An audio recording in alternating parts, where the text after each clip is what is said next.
Well, I can tell you, we certainly expect Alan Shaw, CEO of Norfolk Southern, here in just a couple of minutes to really get grilled by both Republicans and Democrats on this committee. I have sources I've been talking to that say they've been wanting to bring him in for quite some time, get him under oath, and ask him some serious questions. But it's not just lawmakers. We also have a number of residents from East Palestine that also want to hear from him. Right now, I'm joined by Erin Stauffer. Erin, thank you for taking time here. And we're going to keep it quick because she's got to actually get into the hearing room.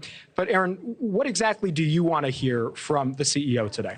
I want to hear what his long-term commitment to our community is. You know, there's been a lot of destruction there on the onset from the fires and the chemicals, but now, you know, it's long-term cleanup. So what are you committed to doing for our community health-wise over the next decade? What are you going to do financially? You know, several of us are homeowners, so our property values are at nothing right now. Even if we wanted to leave the area, I don't know how we would. I also am interested in hearing, you know, what kind of changes can come to the railroad. I've never paid much attention to what's on the trains. They come through all the time. And it took this for us to say, oh my gosh, these terrible things are coming through our community.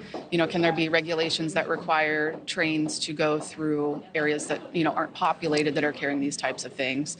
So I'm hoping he does get asked some tough questions and really there's some accountability today. Yeah, and I imagine that he will get asked about all those really important things you mentioned. Just one more before I let you get back into the hearing room.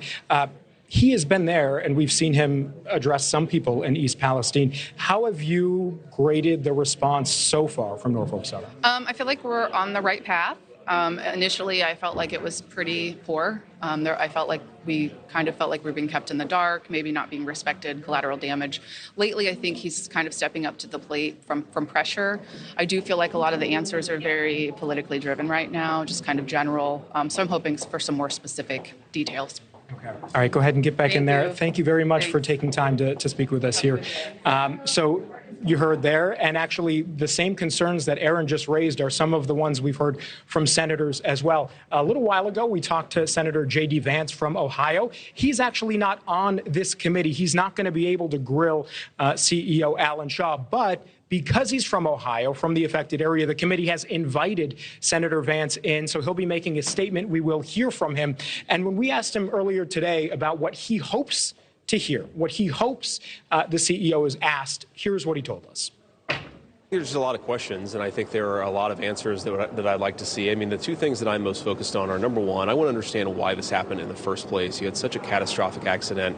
Why does Norfolk Southern, why does Alan Shaw think that it happened, and what can they do better to prevent it from happening in the future? That's number one. The second thing I'm very concerned about, it is taken way too long to clean up the site. I think this, frankly, the fault lies with both Norfolk Southern and with the EPA. I'd like us to dig into the details of why we still have thousands of pounds of contaminated soil in East Palestine. It's been 6 weeks now. They've got to clean that stuff up, so I'd like to better understand why they haven't. And we do have an indication of what Alan Shaw is going to say. NewsNation has obtained his opening statement. So in part, he does apologize for the derailment. He also says that Norfolk Southern is going to be committed financially to backing all of the cleanup. He says so far $20 million have been given, but that is just a down payment, Marnie. So that's a commitment to continue to provide more funding. And I'm really interested to see not just how these senators ask questions of him and try to hold Norfolk Southern accountable, but I'm hearing from my sources that they also want to make it a priority today to talk about the EPA, the Environmental Protection Agency, and their role in this cleanup, in this response. So I think we're going to get both of those as this hearing begins, and it should get underway in just a couple of minutes. Right. Great points brought up there, Joe, about how long the cleanup is taking and also discrepancies in some of the air and soil quality reports that so many have seen. Really thoughtful response from that woman. All right, that hearing getting underway as soon as we hear Alan Shaw begin his testimony. We'll be bringing that to you here.